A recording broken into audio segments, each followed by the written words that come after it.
Well, this morning I told Ken, I was like, don't forget to remind me to do my cameos. I did 10 cameos this morning. Yeah, it's just trying to wake up, do my morning stuff. Over the last couple of days, Ken is like, um, did you do the laundry? Did you do the laundry? And I'm like, I washed the laundry, dried the laundry, didn't get around to fold the laundry.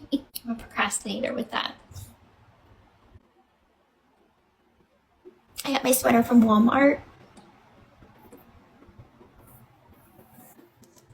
So lately, Gypsy Rose has been out here saying she doesn't have to pay for her mom's crimes, like she wasn't involved in the con at all. Apparently, she's been pretty firm about not being part of any of it. Girl, hold up. She was 24 when everything went down. Like, come on now, that's grown. And from what we know about the timeline, she was actively lying about her health, going along with the wheelchair, the whole thing. So to hear her claim she had zero part in the con, it has people side-eyeing hard. Have you seen that ruffle hat that Dreamer made? No. It kind of looks like a flower. She said she should make you one.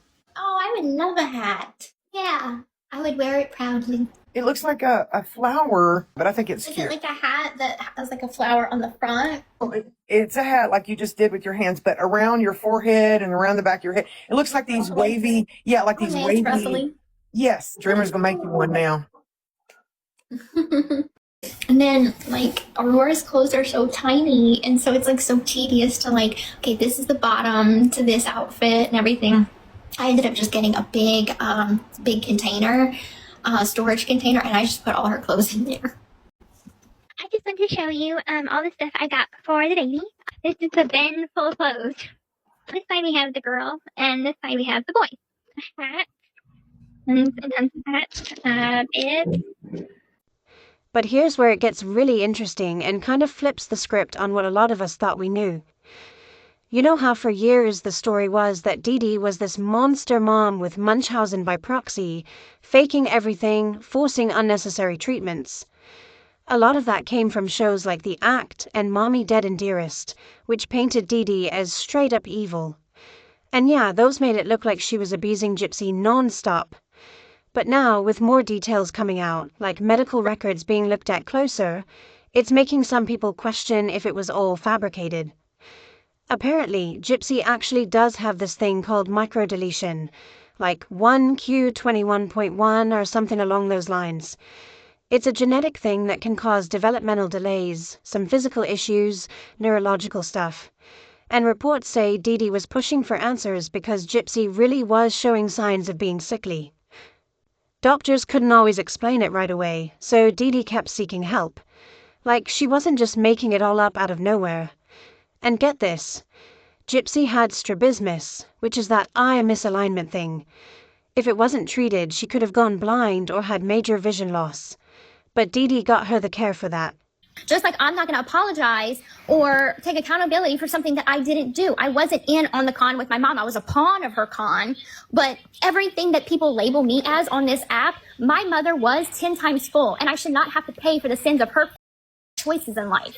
That was her. This crazy Blanchard. I'm sorry. She was a con artist, and she was a piece of mom. Like, she was not a good mom. Then there's the feeding tube situation. People always said it was unnecessary, that Gypsy could eat fine. But apparently, from barium swallow tests and records, she had real swallowing difficulties. Her weight was super low for her age at one point. Once they put in the feeding tube, she gained weight steadily. Medical notes even suggest it potentially saved her life, like prevented her from starving or serious malnutrition issues. So yeah, Dee Dee was taking her to Disney, movies, getting her comic books, a camera, phone, laptop. Gypsy met celebrities, country stars, went to conventions like VisionCon or whatever it was called. She had this fancy customized wheelchair with fun outfits, Star Wars themes, pink everything. Like, it wasn't all misery. Dee Dee was giving her a lot of experiences and stuff a kid would love. Well, since the podcast was posted, you know people have been in the comments calling this BS the out. People are leaving comments like, doctors never diagnosed Dee Dee with Munchausen by proxy. And when you know, Gypsy was like, well, we actually talk about that. A formal diagnosis isn't always made at the time. My thing, what is about your formal diagnosis, Gypsy? Did y'all talk about the fact that Mark Feldman said you showed a fair degree of sociopathy before the crime? Also, why the hell should we be listening to Mark Feldman's Munchausen by proxy diagnosis? The man has 5 different lawsuits out against him from where he misdiagnosed parents with Munchausen by proxy and had these children removed out their freaking homes. 5 of these. But we are supposed to believe his diagnosis for Dee Dee Blanchard when he's never seen any medical records. He didn't talk to an attorney. He didn't talk to Gypsy's family. He didn't talk to nobody. He simply made his diagnosis based off of what he saw in media outlets. Now, I'm not saying Dee Dee was perfect. Far from it. She did a ton of questionable things, and the whole dynamic was messed up. But with this new look at evidence, it's like, was she really this villain who was trying to harm her daughter? Or was she a mom who was over the top trying to fix real problems, but went way too far in how she handled it? The Hollywood version made her seem psycho and dangerous, but the records are showing Dee Dee might have actually helped prevent some serious health issues. And Gypsy's out here saying she wasn't in on the con, that she doesn't owe anything for her mom's actions.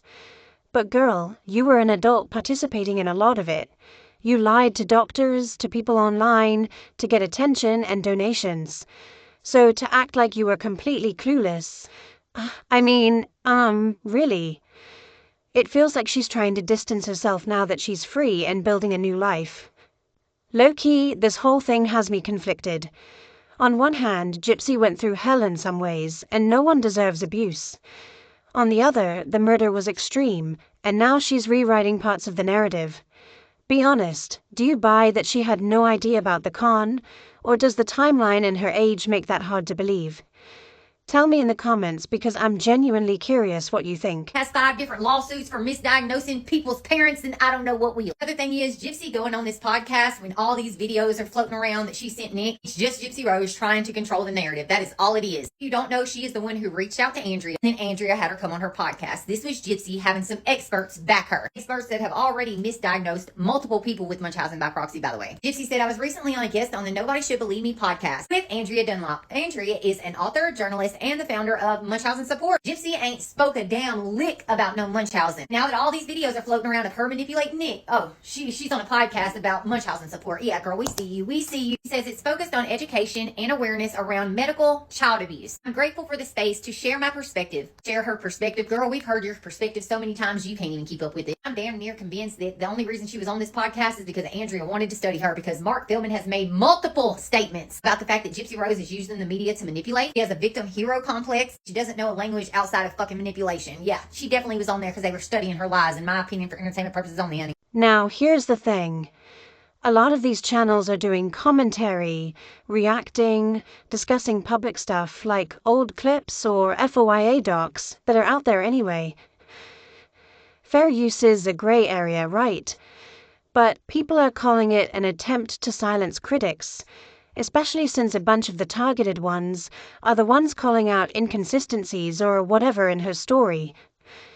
She clarified in comments that she's not striking for opinions or fair commentary, only straight re-uploads with no edits or added value while her footage plays. But some folks are like, these weren't even her original uploads in the first place, you know. And now she's slapping little copyright notices on her own IG posts too. Interesting timing. With these new FOIA files of Gypsy Rose coming out, a lot of newer creators are coming to the case without knowing what really happened in the beginning. And I want to sum up a little bit of the beginning of the case and how Gypsy actually took these actions into her own hands without having to go through multiple videos. Okay, so Gypsy is a sick little girl. Her mother is trying to figure out what is wrong with Gypsy. Gypsy is taken to the hospital and doctors to figure out what is actually wrong with Gypsy. Dee Dee does what any other mother would do. Well, Gypsy does have something wrong with her legs, but it wasn't permanent. Okay, and Gypsy lied to her mother saying it was, even though Gypsy, in my opinion, for educational purposes only, was getting out of the wheelchair, but not for long periods of time, especially when they were out in public. And the copyright stuff has creators pushing back, appealing, saying it's not valid. We'll see how that plays out. So, apparently, there are these accounts from folks who claim they were locked up with her. And the stories they tell, chilling. Like, multiple people have said she would straight up brag about what went down with her mom. Not remorseful vibes at all. More like proud, you know? She allegedly talked about how she manipulated Nicholas into doing the actual act. How she got him wrapped around her finger to make it happen. And girl, some of these inmates described her as creepy smart. Like she knew exactly what she was doing and thought she could pull it off without consequences. One person even said she flat out told them, "I am going to get away with this." No way. Cold, right?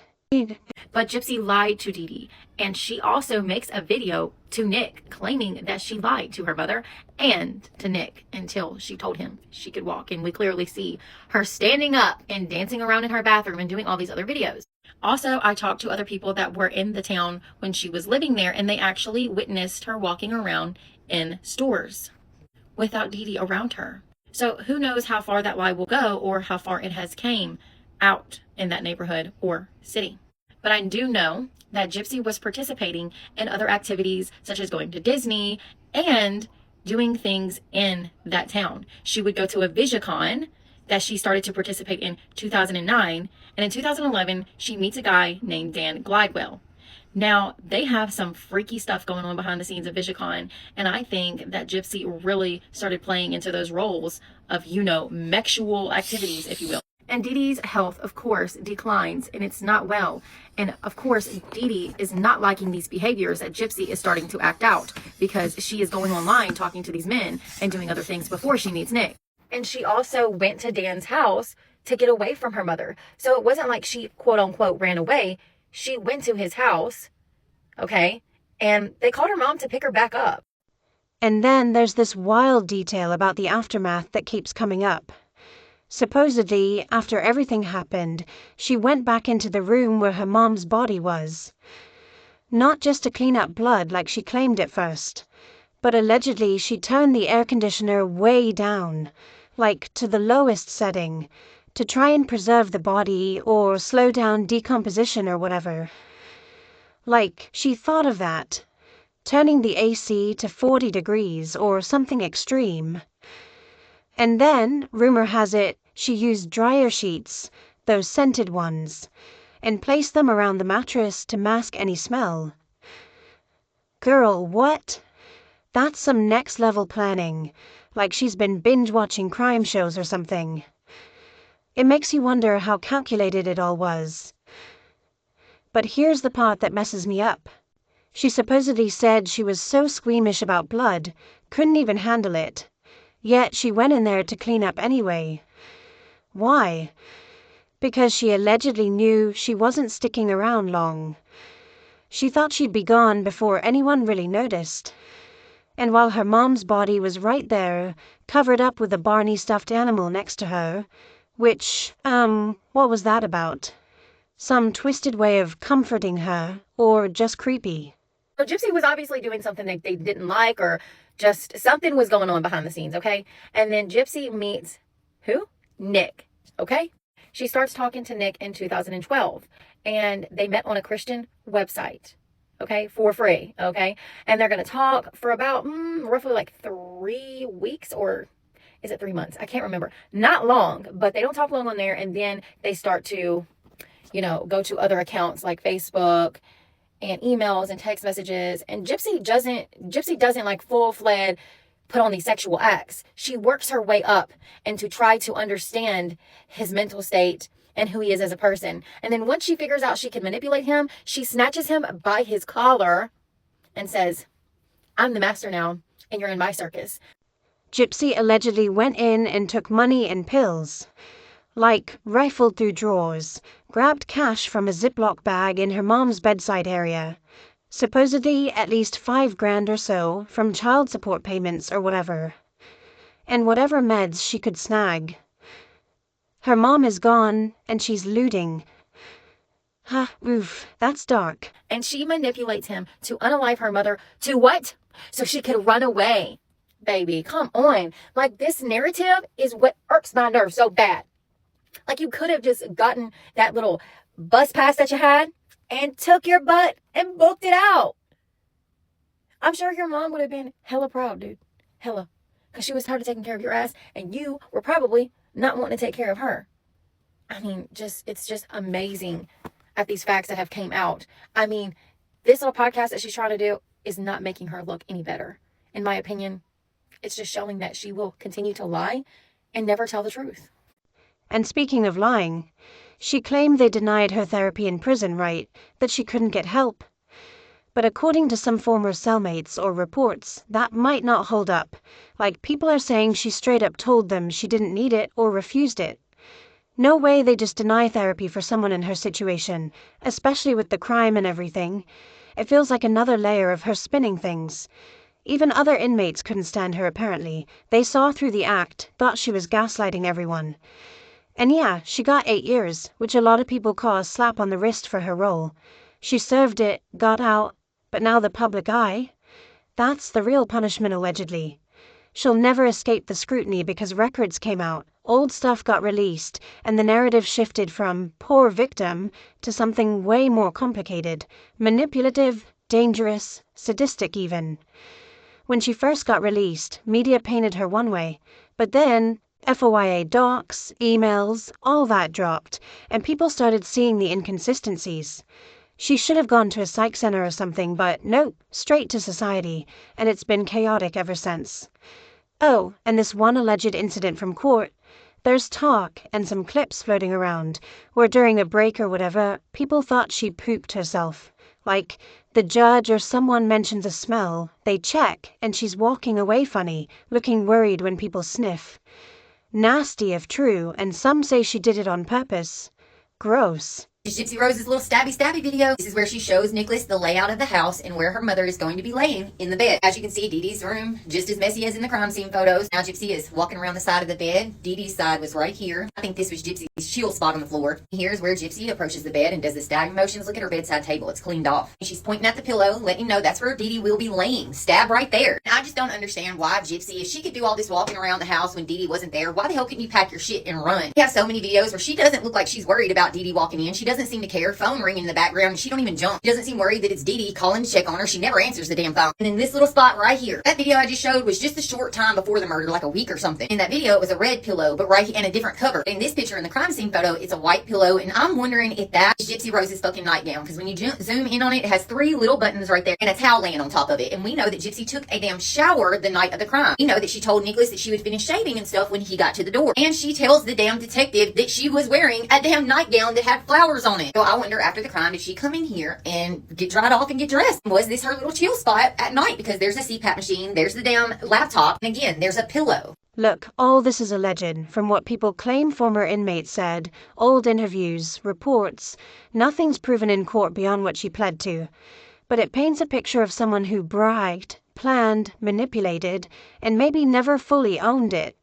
She thought she could con everyone long term, but the internet and records don't forget.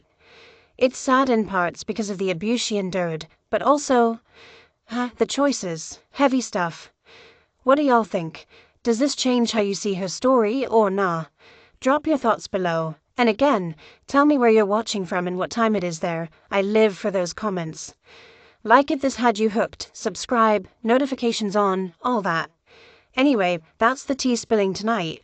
Love y'all. Mwah. Catch you next time. And it's the exact same little setup when she sends the stabby video. There's a cover, there's a laptop, there's a pillow, and there's a CPAP. Another thing is, if Dee Dee was trying to keep Gypsy Rose in this room, didn't want her up at night, doing whatever, why is Dee Dee on the inside of the bed and Gypsy's side of the bed is closest to the doorway? If I'm trying to keep somebody in the room, I'm not going to put them closest to the door where they can get up and just go. Also, look how clean Gypsy's side of the bed is. The night of the crime, there's all kinds of stuff. Her medication, a little cup to take medication, 30-day supply of damn medication, and there's a bunch of dust on the damn CPAP. There was a lot of dust all over everything in the crime scene photos, and I noticed there's some baby powder right there. In this crime scene photo, it's not there. Well, I wonder if she took that damn baby powder and tried to cover up the smell of her mom after they killed her. I don't know, this video is just my opinion for entertainment purposes only, honey, but it is not alleged. That was her sending that stabby video. She did that shit, honey. So, as you know, Gypsy Rose was just on this podcast called Nobody Should Believe Me, hosted by Andrea Dunlop. And girl, the backlash is real. People are coming for Andrea hard, because apparently she didn't dig deep enough into the research before having Gypsy on. Like, from what I've seen floating around, Andrea admitted she knew about the chromosome disorder thing, but didn't really look into it fully. Hello, that's kind of a massive piece of the puzzle when you're talking about Munchausen by proxy allegations, right? If you're running a show focused on medical child abuse and survivors, wouldn't you want to know the full medical picture before giving someone the mic? Andrea's whole thing is she's an advocate because her own sister went through Munchausen by proxy stuff, or at least was investigated for it, and it wrecked her family. So she positions herself as someone shining light on this issue. But then Gypsy reaches out, or whatever happened, and Andrea gives her this big platform to share her side. And from chunks of the interview I've heard about, it was super soft. Andrea introduced her by saying Gypsy suffered long-term Munchausen by proxy maltreatment, and then conspired with her online boyfriend Nicholas Godejohn to kill her mom Dee Dee in 2015. You were 24 years old. You were absolutely a part of the con. You lied. You lied. And what's so crazy is with everything that we know now, with microdeletion, with everything that's coming out, it seems that Dee Dee really saw her daughter being really sickly, sought answers. The doctors couldn't give her answers. So she really did probably think her daughter was sick. But she did a lot of things to give her daughter a good life. Like, taking her to Disney and take her daughter to the movies all the time. So her daughter had her comic books. Her daughter had a camera. Her daughter had a phone. Her daughter had a laptop. Her daughter met all the celebrities, like country music artists. Her daughter went to all these, what's it called, Vision Con, something like that. Like she had, a souped up wheelchair with a pink outfit, Star Wars outfit or whatever. Like she was a bad mom. Like, yeah. Which, okay, that's the surface level story a lot of people know from the shows and headlines. But it glosses over so much that's been questioned lately. Here's the thing. Gypsy has been saying she's a survivor of Munchausen by proxy, but reports say Dee Dee was never actually diagnosed with it. And with more details out there, like Gypsy having this microdeletion 1q21.1 chromosome thing, which can cause real developmental delays, swallowing issues, eye problems, motor skill stuff, low muscle tone, even seizures that led to temporary paralysis sometimes. Apparently that's why she was in and out of hospitals, getting treatments like the feeding tube that helped her gain weight when she was underweight. So Dee Dee was pushing for answers because Gypsy really was having health struggles from that genetic condition. It's not like everything was fabricated from nothing. Based off everything from the act, Mommy Dead and Dearest or whatever, it looks like she was a bad mom. But based off what the evidence is now showing us, your mom saved your life. If you guys go look at her medical records, Gypsy could potentially be blind had her mom not attended to her strabismus. She also, based off her medical records concerning the feeding tube, she did the barium swallowing test. A lot of people with microdeletion have issues swallowing, difficulty swallowing. Gypsy, her weight was like ridiculous for her age, right? But if you look at her medical records, from the time that got the feeding tube to like months later, she had gained weight. And literally in the medical records, it says that this could have potentially saved her life.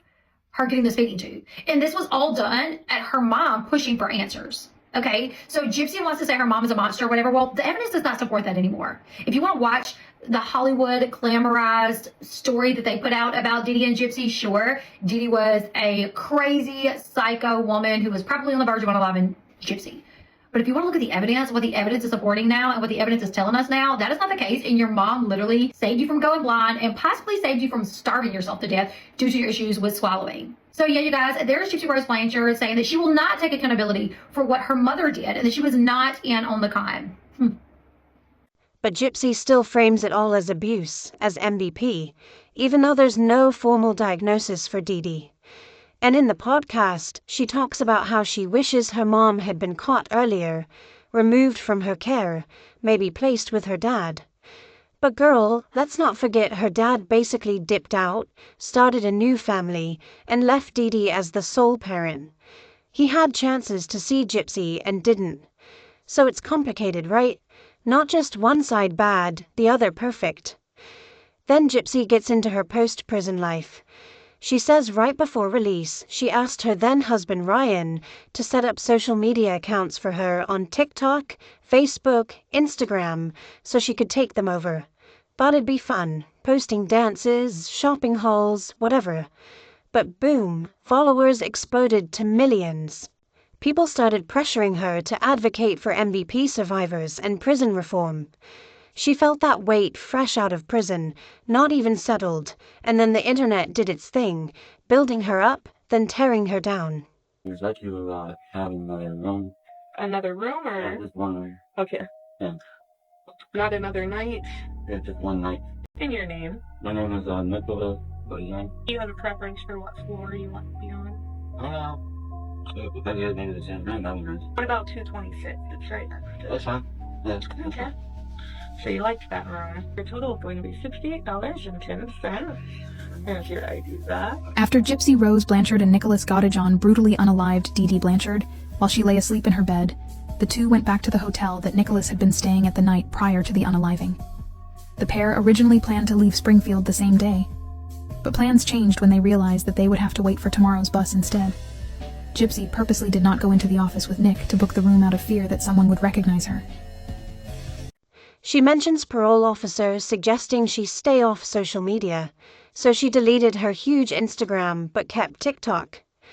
She paints it as her being a victim of the internet and pressure. But here's where it gets messy. A lot of people expected her to use that platform for the advocacy she promised multiple times after getting out. She talked about being a voice for survivors, for change. And when she didn't really do much of that, instead focusing on her own story, inconsistencies started popping up in different interviews. People deep dived, found contradictions, called her out. She skips over that part and just focuses on the hate she got, without owning what sparked it. The host sympathizes, says the public didn't give her a choice to be the face of MVP survivors. Breaking news, y'all! Ken Urker has joined Gypsy's Cameo family. I guess, just Gypsy wasn't enough, so they want to be a family. So now Ryan is finally with them. They've got their threesome. Anywho, if this video gets to at least 500,000 likes, y'all, I will pay the price. I will buy the Cameo and I will go ask Ken what made him want to reach out to a mommy schmurderer who was in prison for schmurdering her own mother while looking like a 12-year-old little boy and talking and acting like a 5-year-old little girl. I will ask him what he's going to explain to his daughter when she grows up and says, "What made you want to marry my mommy?" Y'all, 500,000 likes, but hey, it's finally happening. Gypsy has her family, her Cameo family. Ryan and Ken and the Gypinator. The threesome she's always dreamed of, y'all. But girl, she chose to say she'd be that advocate. No one forced her to promise it. Gypsy also says advocacy wasn't something she was ready for, still figuring out streaming, independence, all that. Streaming wasn't big before prison, but again, she was the one who said she'd use her platform for good. Instead, some say she profited off the story, did shows, interviews, got paid. She blames mainstream media for jumping on it when it was hot, not giving her time to heal. But reportedly, she was involved in a lot of it, got checks from projects like the Act producer, even if she denied it at first until emails came out showing otherwise. She could have said no to things if she wasn't ready. So Gypsy Rose posted on her story about 40 minutes ago about losing followers. I'm going to show you exactly what she posted, and then I'll be right back and tell you what I think about that. So as I was saying, she posted on her story about 41 minutes ago, and if you look to the left of me, right above my head, it says that she has 150K followers. Now mind you, this is on her second or her new TikTok profile. And then if you look to the left of my head, it says that she has 147.3K followers. And then she wrote, "TikTok is removing followers. Keep an eye on your numbers. These were taken within an hour of each other." And then right after that post, she posted this. And this was a video of this creator talking about losing followers and that it was TikTok doing it and blah, blah, blah. I didn't want to play the video because it was super long. But as you can see, it says, make sure you are still following your favorite creator. So she reposted that on her story. But if I had to take a wild guess, it would be that Gypsy Rose Blanchard bought followers. And since the new TikTok change has switched over to the American TikTok, new ownership, they are basically getting out with the old and in with the new. And a lot of her followers, like I said, were probably bought, which means they were bots. So they probably took those away. And she thinks that she is losing followers that were organic, as she was saying in a previous video that she was talking about organic following. But what do y'all think? I think it's crazy because we all know that she buys followers. The host keeps it really supportive, saying sorry for how her story was sensationalized, that some projects happen without her consent, rooting for her from the MVP community.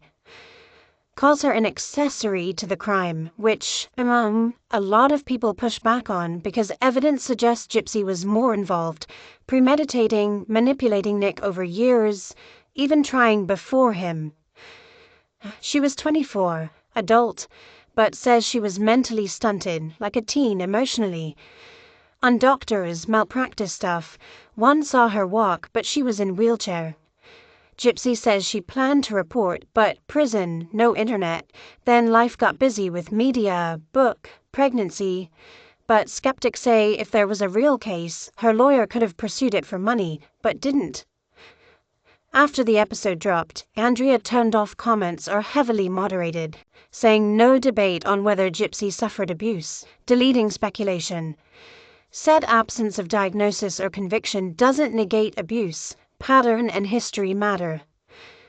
But that triggered a ton of people who feel Gypsy's story has been debunked in parts, that she's not a classic MVP case because of her real genetic condition. They say it's disrespectful to real survivors. Gypsy posted, promoting it on her account, grateful for the space to share her perspective. Praise someone that did something like child abuse. You know what I'm saying? Like, even in prison, child predators and abusers are the bottom of the barrel, even below schmurderers. Schmurder is better than child abuse. No. The way it has to be is if we have a girl, she has to lose her virginity to you because you are the master of the household. Well, I guess Gypsy Rose is admitting she's bottom of the barrel because she loved to fantasize about giving up her daughter before the age of 13. She said child abuse is much worse than murder. Even in prison, they are considered bottom of the barrel. But let's not forget when Gypsy Rose offered up her daughter before the age of 13. I mean, honestly, you can't get much worse than a PDF and a murderer. Eesh. Wow. And straight out of Gypsy's mouth, definitely don't praise anyone with those sicko thoughts. But online, lots of pushback, like doctors never diagnosed Dee Dee. It's all defense strategy for a plea deal to second degree instead of first. The whole interview was basically Gypsy repeating the same old lines we've heard before. Why she couldn't just leave, why she couldn't call the police, how she was trapped. Same excuses, same baby voice, same framing of herself as the ultimate victim. And look, I'm not saying her life wasn't complicated or traumatic in parts, but the way she keeps doubling down on Dee Dee being this Munchausen by proxy monster, even though there's no formal diagnosis, and Gypsy herself has this confirmed microdeletion 1q21.1 chromosome disorder, it just doesn't sit right with a lot of people. The host straight up admitted she didn't really research Gypsy's genetic condition. She even said something like, "I don't know anything about your genetic condition, but I would guess a lot of the interventions your mom did had nothing to do with it." My favorite thing about Gypsy Rose Blanchard right now is how she's just starting to call herself out because she knows it's going to happen anyway, so she might as well just get out of the way and do it herself. So she posted this video to her TikTok of her looking for a Valentine's card for Ken. And she was looking at the most cliche cards ever, like, real love is doing the laundry, real love is doing the everyday stuff. Anyway, that's beside the point. This video got like 17,000 views, but only 2 comments, and one of them being hers. So she is filtering the crap out of these comments for some reason. Like, what are you so ashamed of? What are you so embarrassed of? I don't get it. Anyway, so this is the one comment that she left on her video. She's like, "I am the really cheesy girlfriend. Call me the queen of cringe." Like, we do. We have been. You're just now catching on. Girl, if you're hosting a show about this exact topic, wouldn't you at least look into the medical records that are out there? The feeding tube that helped her gain weight when she was underweight, the strabismus treatment that probably saved her vision, all the hospital visits for real symptoms tied to that chromosome deletion, like swallowing issues, low muscle tone, seizures. Dee Dee was pushing for answers because Gypsy really was having health problems.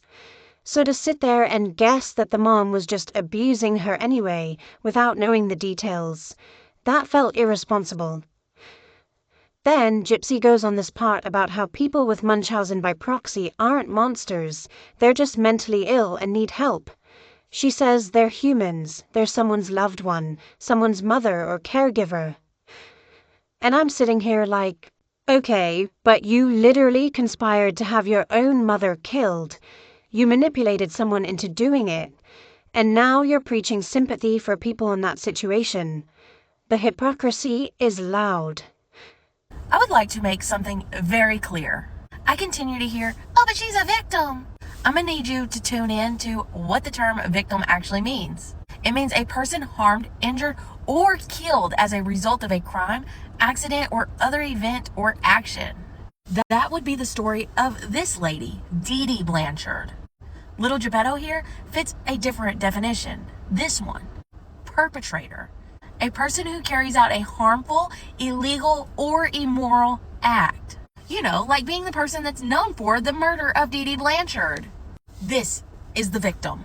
Yet somehow, Gypsy has convinced y'all that she is the victim.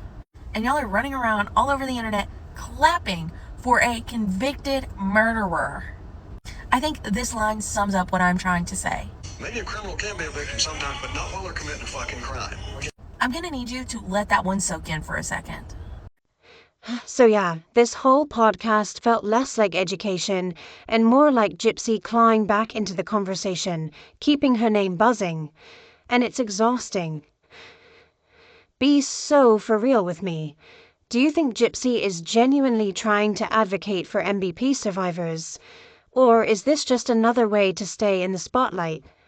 Tell me in the comments, because this story keeps twisting and I want to hear what you think. Like the video if you're here for these messy deep dives, subscribe, turn on notifications, and I'll catch you in the next one. Love you guys, bye.